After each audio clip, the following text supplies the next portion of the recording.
We're live. Happy Friday. Happy Happy Friday. Friday. And Karen, Yeah. you just jumped in with both feet this morning after You know being at what? It was, QRCA. it was I got home pretty late last night, pretty late, after 8 p.m. last night. When you fly from anywhere, Eh, and it's, I'm heading towards bed after 8. So I hear you. um, there were a bunch of us from the area on the flight, and, it was a pretty smooth flight, no complaints or whatever. But I did wake up this morning like, okay, because you have all of those thoughts about what you need to do when you come back from a conference. And this one's pretty long, to be honest. It started on Monday. It was really a solid, Tuesday, Wednesday, Thursday, I left before content was over. It's a long one. So, but before, you want to talk about the first or get into some other stuff? Because we have some public service announcements for Green Book that maybe we should start with, and then I'll debrief QRCA. Yeah. I guess let's do our. Because I want to finish the conversation we were having before we went live. I do too. And there's a segue, right? So we'll get into that. So the reminder: if you haven't taken the latest grit, please take the latest grit. Help us help you. I took it, which I had not, because I'm always not sure whether I should, but I put on my Gen 2 hat and took it anyway. All right. A lot of important questions we're asking, guys, and at the rate things are going from a change standpoint, we really do. We need your input, because this is what we use to understand what's happening in the industry. And the transformation is continuing apace, which is seriously right. The next segue. Also, we opened up entrance for our startup competition, the Insight Innovation Competition. So please enter that. We were just about to chat. I will be very curious. And you talk about your QRCA conversation with this. How many agents are we going to see? How many? I mean, I think it's always traditionally been very SaaS heavy. Yeah. I got a feeling we're not going to see that as much. I think it's just going to be really interesting looking at the entrants, which are probably more agentic applications with very different business models overall. And that's all right. So back to QRCA, your conversation. Well, no, hold on, because I think we need, I think there are listeners who don't know what this competition is, and I want to just take a hot second. Okay. So take a hot second. Yeah, take a hot second. At IIEX, we have a competition in advance. People submit applications by this deadline to apply to be, a part of the competition. We have judges that are outside of our organization that come from either having won previously or are in kind of adjacencies and M&A activity, somehow or another, have their pulse on the startup space. And they invite we then invite kind of the top 5 to compete live on stage. They have 5 minets to kind of have a Shark Tank. Shark Tank like pitch, 5 minutes though. And this year we're doing something a little different. So there's a winner that the judges have picked. And we have crowdsourced judging on site. This year we're dividing those two things. We want to get a pure read for crowdsourcing and also still honor the judging. And then we're going to have a Green Book Award also, one that we think, warrants some sort of accolades. The judge winner, though, is the winner that gets the big $10,000 check, gets a chance to speak next year. So we have last year's winner, for example, Orchard Insights on stage this year. Previously, Listen had won, and they were on stage last year, kind of in a complimentary spot as part of their winnings. They get Gen 2 consulting. Anyway, so if you don't know enough about it, read up, go to the website, send us an email, whatever you need to do to learn more, but you can't win if you don't enter. That's right. You must enter. And to put it in perspective, guys, so this was our brainchild damn near 15 years ago, right? Before IX even existed. It was a virtual event. Many companies, both winners and runner-ups, have gone on to great success. We can't claim credit for that, but as a launch pad, it has been very effective for startups. Zappy started there, Remesh started there, Rewe started there, Listen Labs started there. Listen actually posted something just a few weeks ago, Alfred Walforce, on what what a great trajectory you put them on. So if you are It's a working on a momentum startup, building event, right? So 100%. it may not be the money that some of these companies go on to earn elsewhere, but Right. speaking of Alfred, no, but it's momentum building, right? Dana Kim at Highlight often talks They about how highlight, yes. this was a stepping stone for her to be like, okay, we have something here, and it builds their confidence and it builds their momentum to move forward to do whatever's next. So, 100%. and if you've entered before and not won, if you're still new, fairly new to the industry, because it should be noted, Orchard didn't win previously, was not their first entrant. They did win last year. Yep. So the judges saw something different in their application. So another year behind their belt, they had, kind of like more knowledge and awareness and fine-tuned their pitch, right? So 100%. so This yeah. is So great. These, I'm sorry, I didn't mean to talk over you. I was just, you're good, whenever you're good. we get here and I realize there are many things I'm proud of that we've accomplished over our time, but the inside innovation competition and grit, I mean, those are my babies that if I died tomorrow, I would know that we made a real difference in this industry between those two things. And it really has. It's made a big difference in so many ways. So enter, please.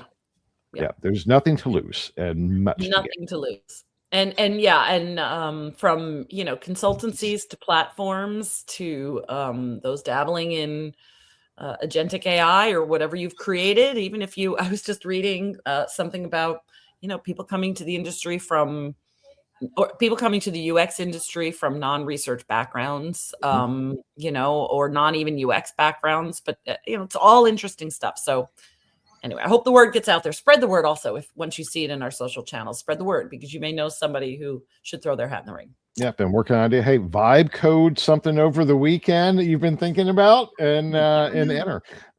Literally Zappy won when I think Steve had just written the idea on a napkin. Yeah. Anyway, so yeah, fun stuff. So speaking of innovation, you were at QRCA. Well, I was at QRCA, and one of the reasons why we're having this conversation is, and I don't want to shout anything out, call anybody out for this comment, but it's the idea that some of the platforms there that might be new are not new enough or innovative enough. And I would encourage people to think beyond what's innovative enough, because you might have a different definition of innovation, and the judges might see something in your innovation. It's about commercial viability, guys. It's not just, oh, that's a cool idea. It's like, oh, that's a cool idea that has a path to make a difference. Right. That's an investable asset and a company that can grow. So, you may not be you may have just put things together in a new way, but I mean, a PBJ sandwich is pretty damn innovative when all you have is peanut butter and jelly, right? So, yes. And then all you do is swap in some almond butter, and you've opened up a whole new category. Right? There you go. Oh my God. Or Elvis, that's bacon and some bananas, and man, right? Bananas. Oh my goodness, lunch. Okay, so QRC. Let me just give some top level takeaways. It's very good to see friends, and I was thinking like, oh, I should shout out to a few people, but I won't, because there's just too many to name. However, Lenny, I did want to tell you this: Tim Tauber from QualBids. He's an Exchange fan, so it was like, shout out to Tim. He said, I love your show. And then he said, I love the dynamic between you and Lenny. And I started laughing, and I said, I'm so glad you do, and he said, it's because I don't always enjoy it. You have no idea. Behind the scenes. No, it was great. It was great. So I was thinking about him this morning. Sometimes, again, Lenny and I, we haven't talked since last Friday. So this is we are really having these conversations live in front of you all, not a studio on it. So anyway, shout out to Tim. So, I spent a lot of time, flying home yesterday, kind of thinking about my big takeaways, and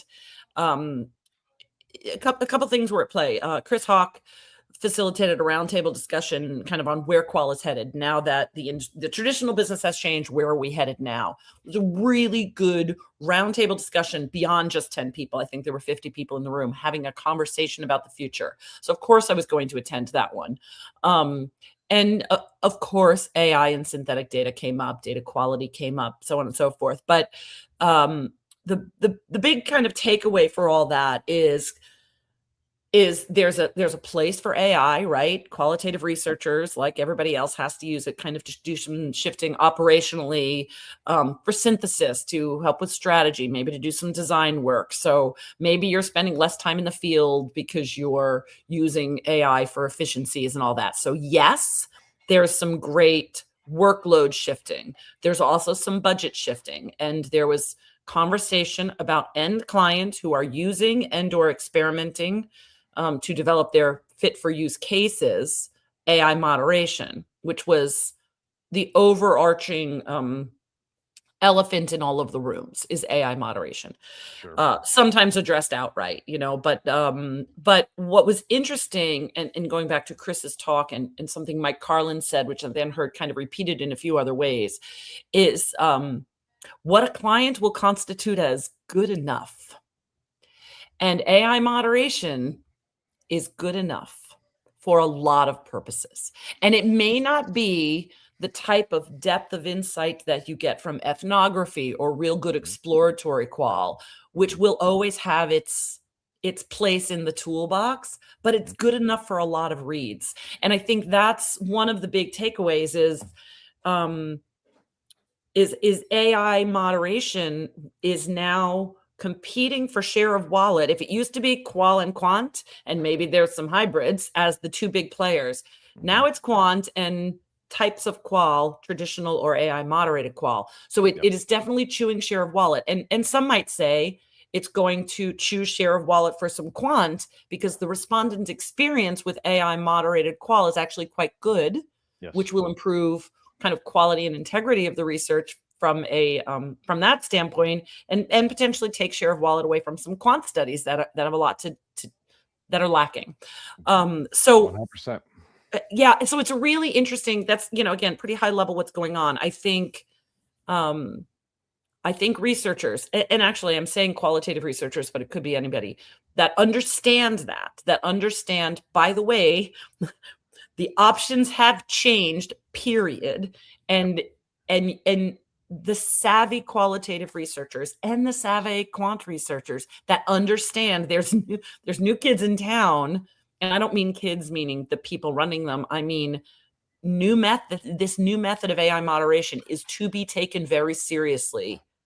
And get acquainted with it, get equipped to facilitate it, help become a strategist about when it's appropriate. Don't just say no. Figure out what the use case is. So, and when it feels like it's a viable solution for your clients, it's a tool. So, so that's really interesting to hear, and that we were waiting for the survey monkeyification of qual. Yes. Just like occurred with quant, right? Yeah. And fundamentally, I think that paradigm, and we're hearing this across the board, guys. So it's great to hear you're hearing that QRCA. Every discussion I have, there's some permutation of this. Yeah. The less impactful the decision is, the more good enough is good enough. Good enough. The more, when it's a multi-billion-dollar strategic decision, that's different, and that's where we're seeing the shift occur. So these tools that make it's good enough, it's fast, it's cheap, it's effective. The adoption there, why wouldn't it? It's the same thing we saw with DIY, then automation, and now we're seeing that occur within qual because we can. But being orchestrators, and I think that's I would still double down and say I think this is the golden age of qual. One, because we're able to, even though the tools are different, to get better, deeper insights from consumers at scale. And a moderator, I believe, is a far better orchestrator, a maestro, a synthesizer of information than a traditional quantitative researcher has been. So, well, and we talked about Susan Siraj Attenlow. She kind of approaches it from academia. She's a professor at Capella University in Houston, I think. is that what she's doing now? What was that? Is that what she's doing now? I think so. Yeah. Cool. Good for her. I'm pretty sure that's what's largely what she's doing. So she talked a lot about her student and use cases for AI assist and the flattening of insights in your synthesis. So it was really important because what will happen is AI will synthesize it, and it kind of takes out that the feeling and the emotion and the conviction that a moderator might bring to a conversation. The real aha, they called it flattening. And great presentation. Again, I'm going to digest all of this and maybe write some takeaways on it and reference some of these tools. But the idea is it's a flattening. If you've ever added anything into an LLM and gotten output, it's a little, just doesn't have the same heart and gusto, right? And sometimes that's what's needed in qual. So the human being can do that, can synthesize and then maybe layer it back up. 100%. So it's going to be, it's in the end, she talks about, she's teaching her students to use it. So what does that tell you? The students are going to be incorporating AI tools. That's the next wave, but they're coming in with skills. So it's pretty cool. Well, why don't we, probably just because it just, I know so much here. Yeah, no, it is. Carly, at the very end, the suggested reading, or listening, in this case, excuse me, love.net. Steve Henke did a great recap of the CEO summit. Yeah. Did an interview. It's on YouTube. And all the same themes, just at more of a kind of a macro level, industry wide CEO, not just necessarily qual and quant. Really good. Take a listen to it. It's a great interview and a good recap of the conversations that were happening at CEOs or with CEOs at the CEO Summit, the Inside Association CEO Summit before last. The synthetic data, by in-person connection, AI enablement, the shift to tech, and then the service layer, all the same things. And that's important, guys, for us, Karen and I, still fundamentally as researchers, and we view this as a data input for ourselves every week, in addition to the other things. When we start now hearing this independently from other people at other events, et cetera, that's a huge, strong signal that, we're interpreting things correctly, which I think is important for you, our listeners. And as we use our role within Green Book to help provide resources and guidance and information for the industry during this transformation, just hearing all these things is incredibly valuable.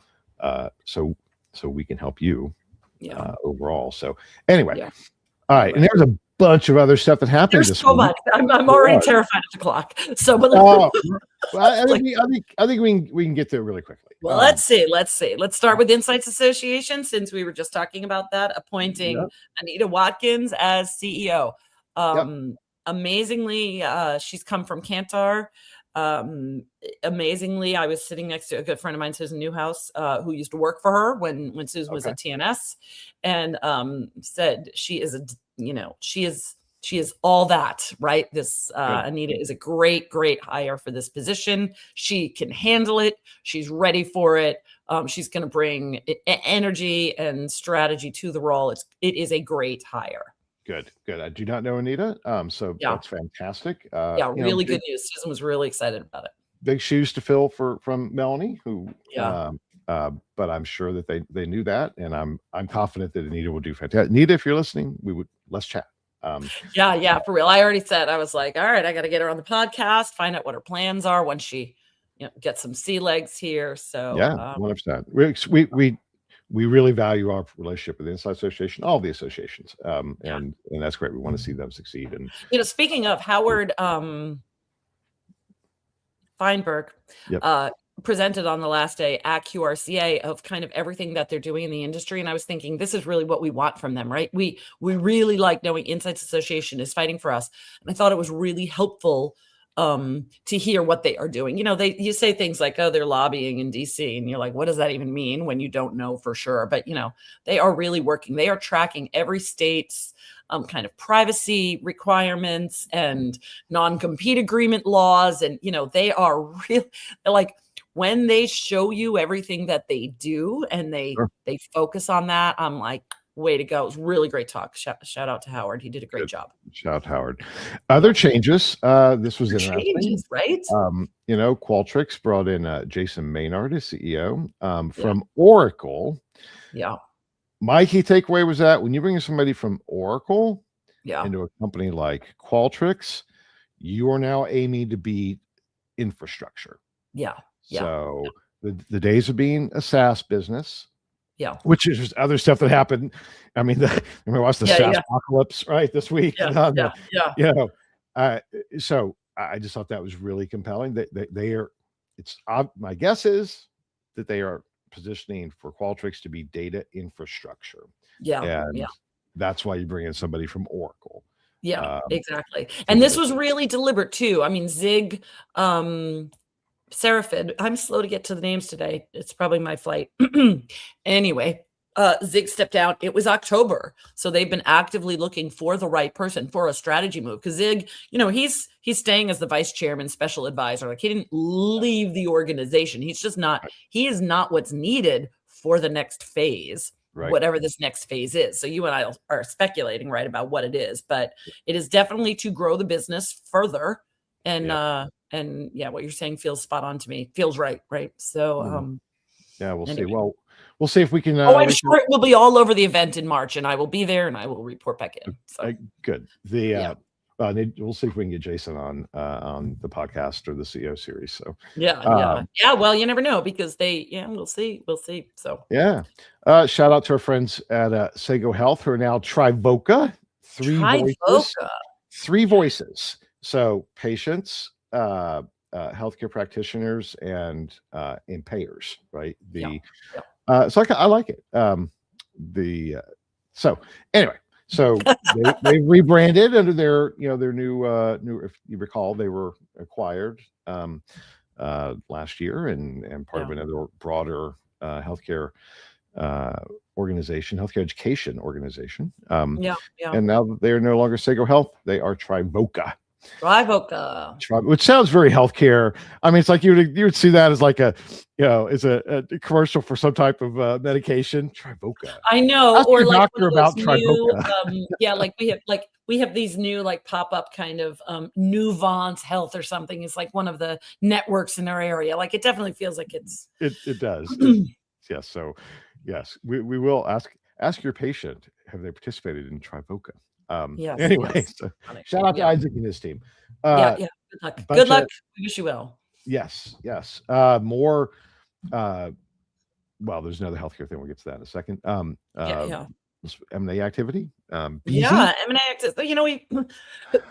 Lenny and I always say, we're following the money here. We're trying to, we like to start off there because there is something for you to learn about the people that are getting money right now. So, so BZ received an investment from Denali Growth Partners, and it's to accelerate their AI-enabled behavioral science platform. If you click on this link when Carly shares it, Jesse Lane, who's managing partner at Denali, shared that this I thought was interesting. BZ is delivering differentiated thinking and producing work that teams can act on immediately. So there is something in their offerings, and it's more than just, their behavioral science platform, but again, differentiated thinking that is highly actionable. And that's what the investors saw in this. So to me, that seems like, yes, of course, that's what the industry needs. So they've gotten a little investment for it. So good for them. Good luck. Yep. Good for them.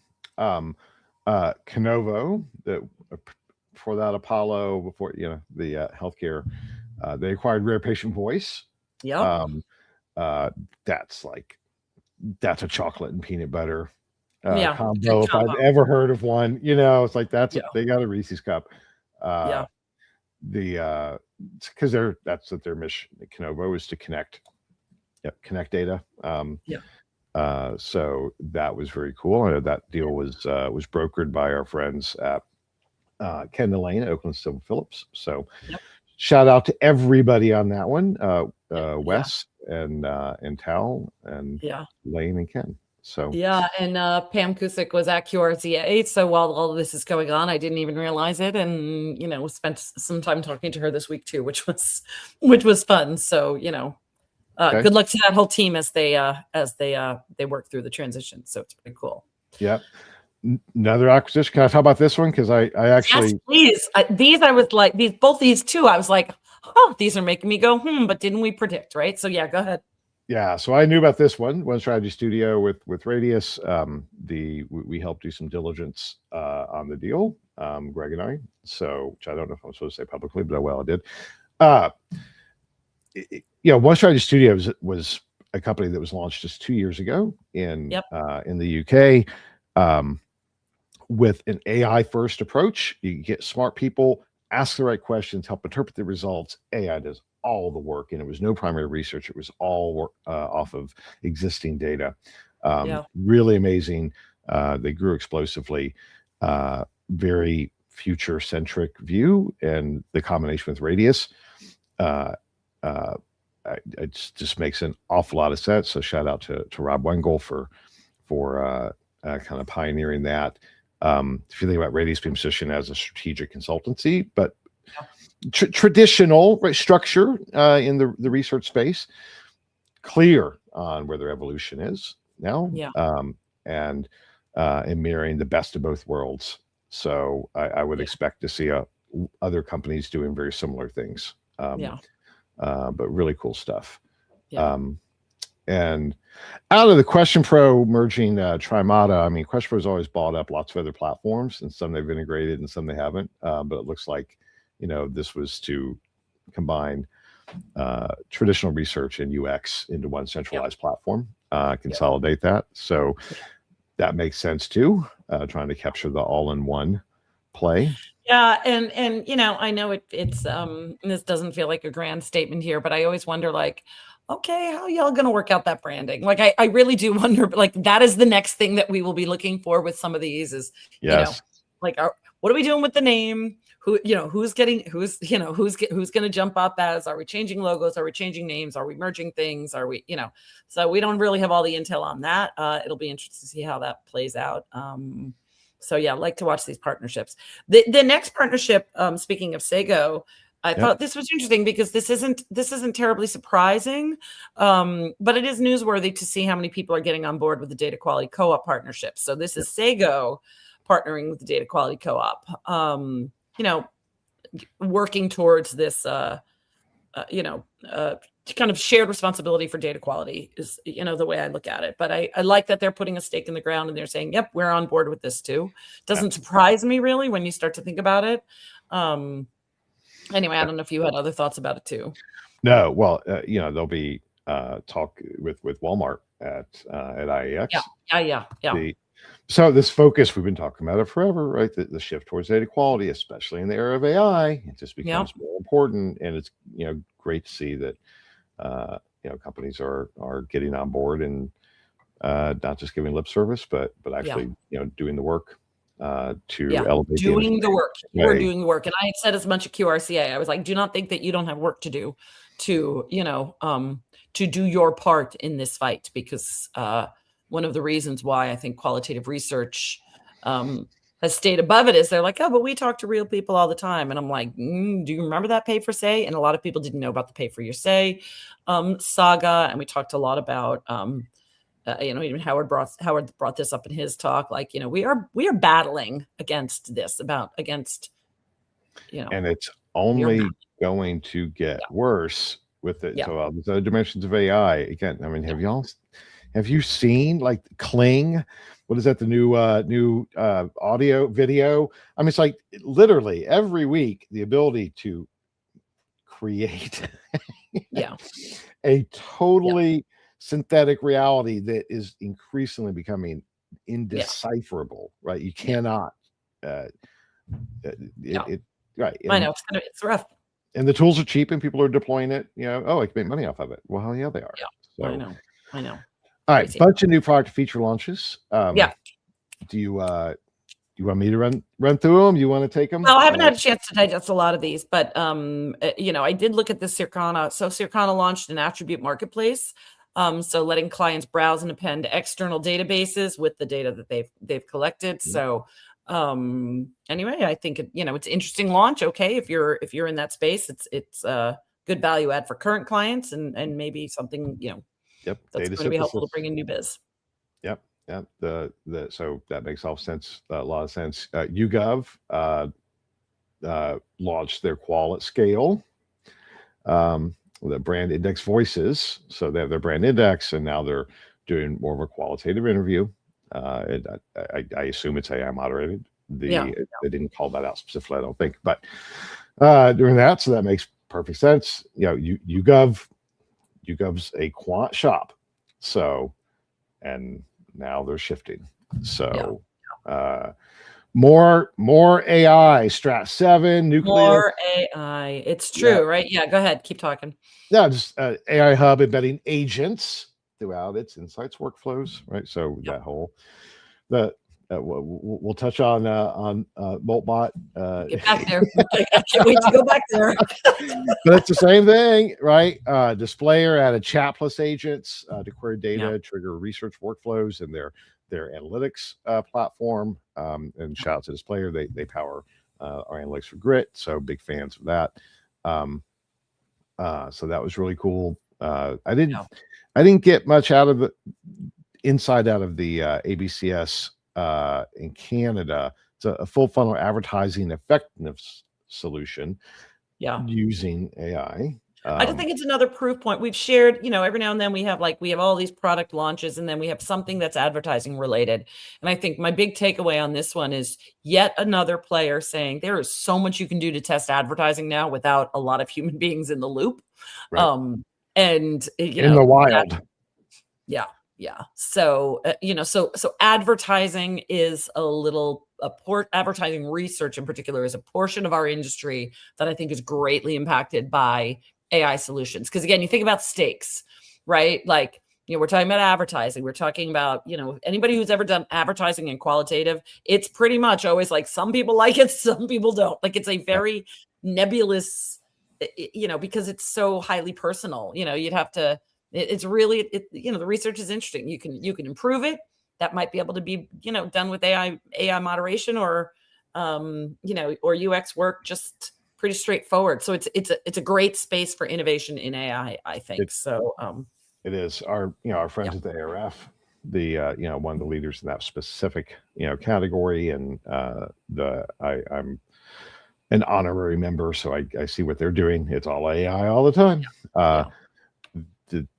Because to your point, you just do so much. And if the end goal from a marketer, where we sit, is to deliver the right message to the right person at the right time to take the right action, which is spend some type of money, the abilities of customization for advertising now, et cetera, the possibilities are almost endless. And we're not talking about those like the inspiration for the tearjerker commercials that really dig up a sense of empathy, right? That type of advertising starts with some deep human understanding, and then the creative teams run with it, right? But once they've run with it, which of these commercials makes you feel more? The Kodak one of the father-daughter situation, or the P&G moms, which was like the iconic Olympics one, like those types of commercials, they may have to start with some deep exploration of the human experience, but for kind of, doing that kind of disaster checking before anything goes out, that can be done online. Cool stuff. 100%. Well, and did you,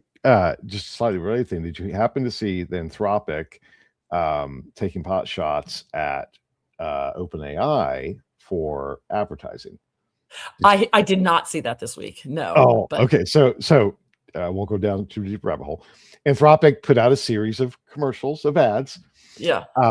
Taking pot shots at OpenAI for putting ads into, and it was all the situation of like, one I saw is like a guy's skinny little dudes doing, pull-ups, and you've got the big buff AI, saying there's like, give me a regimen, and the AI says, yes. Oh, here's your regimen. And, oh, have you tried,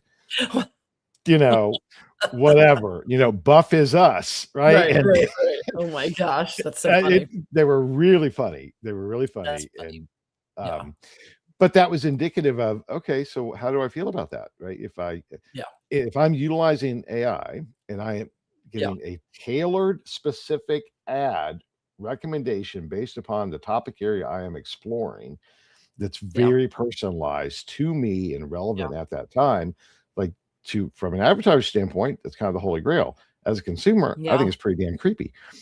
So where does that go? But there we are. So Well, let's stay with creepy, shall we? Shall we wrap with a little more? oh boy, yeah. The Okay. what is So it called this week?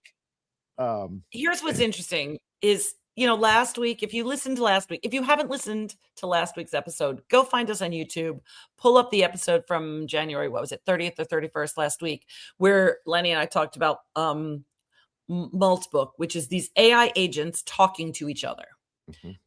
Without humans in the loop. They are forming communities. They are forming religions. They are having debates with one another. They are acting in a way that is interesting. And you could say, like, oh yeah, this is more of that kind of sci-fi, not really much to it, but it has captured big thinkers' attention. And these big thinkers that I want to call it, these 2 LinkedIn posts, because after Lenny and I talked about it, it didn't just, drift away and go away. Big thinkers are talking about it. So Allie Miller, if you're not following Allie Miller on LinkedIn, she's got, like 1.6 million followers on LinkedIn alone, not to mention her other social media sources. I think they tout that she's got the biggest follower network across social media.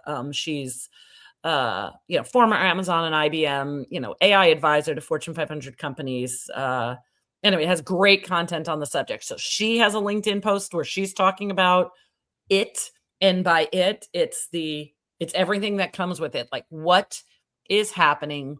This is inevitable. It has started. And this is almost, anyway, and then Ethan Malik, before you and I like kind of talk about what this really means, but Ethan Malik also talked about it. And he is, if you don't know him, he's like a, professor at the Wharton School and, MBA and PhD from MIT, and this, incredible thinker on all things kind of innovation, but also then AI innovation, obviously, and entrepreneurship. And I'm like, oh, he's talking about this, so this isn't just like Botgate, right? This is something much, much bigger with profound implications for our world, let alone our industry, is what happens when agents talk to other agents. Well, and sorry, go ahead. Nope, go. Sorry, because I think yeah. I know. It's okay. Go ahead. Yes, this was last week. This was emerging, right? Like everybody's going, what? What? Quickly realized, no, wait, this is real thing. And I think that the implication is not just the talking and self-organization. That's amazing and weird, but the agents, and especially this specific application that is not cloud-based. It is edge computing, right? These agents are housed on local hardware. The people are running this on their MacBooks or whatever the case may be. And their ability for action, for independent, autonomous action. And some of that gets really weird and scary. Some of it because is its intention was basically this. Right. Yeah. So, but that, as we talk about this idea of agentic workflows, et cetera, right? So there's kind of two types now. There's the tightly controlled systems that exist within the large LLMs. But there are at reaching scale these new breakthrough solutions that that are just kind of out in the wild, right? And not just doing their thing that you've directed them to do, but apparently thinking through, oh, you asked me to order eggs. Okay, well, to order eggs, well, I need to, how many eggs? Oh, well, you know what? Let me figure out how many eggs Lenny eats every week. Oh, well, he eats a dozen eggs. So I should probably order 2 dozen eggs so he has plenty. Oh, you know what? Maybe I should check his cholesterol level and look at his medical records to make sure he's not eating too many eggs. And that's what they're doing. Oh, and now I need to order. Are there eggs available at the place where Lenny shops, or do I have to go further out for that? Right. And how do I pay for them? Oh, okay, Lenny, give me access to your thing. And never mind. You know what? I'm just going to create a new account. These examples. Obviously the Lenny eggs thing is not a specific one, but the type of activity that these bots engage in thinking through how to solve a problem Yeah. in a fully autonomous way is crazy. Yeah. And Because maybe the agents have decided after they've done their research that really eggs are not good for you, and therefore I've seen examples of they've that. made the decision for you that you actually are not going to get eggs I have because you seen thought you examples of wanted that. them. However, all this other research says they're not even giving you egg beaters. Is that what those things are called? They're not even giving you that. They are going to give you an alternate protein source, and Yes. that alternate protein source, so the next thing you know, you are not really a part of the entire buying equation. Yep. Yep. And there are examples of that out there. Now, these people that are doing this, let's be clear, this is, these are like developers who early adopters who kind of jumped in of like, well, let's see. Well, let's see. I But know. but millions. So as an And doesn't it experiment, go to show, that if there are developers out there doing this, the big guys are too. The players have this oh, going on at their labs also. Like 100%. without a doubt. I saw so much going on because this originally was based off of Claude. It was not Yeah. Claude, it's not Anthropic, but it was like an open source version of Claude. And there I saw lots of stuff happening on social media, people going, Claude's going, oh, we don't like this. So, but here's the world that we live in, guys. And this type, bottom line, we're talking about agents. Here we are. They're only getting more sophisticated, able to do more. It's not going to be for everything, but when you think about your own workflows within your business, this may be the ultimate example of like, I don't know if I want that to happen, but the ability for agents to do this. And just look what happened this week at the stock market when Anthropic announced the launch of 4 plugins of agents and the categories of business those agents were focused on nosedived. Because why would you pay, whatever, $20,000 a year for a license for one example I saw was legal, legal software when it's $20 a month and the agent can do it better than anything that you would have before. This is, and that speed of transformation is just accelerating. Yeah. It's so interesting.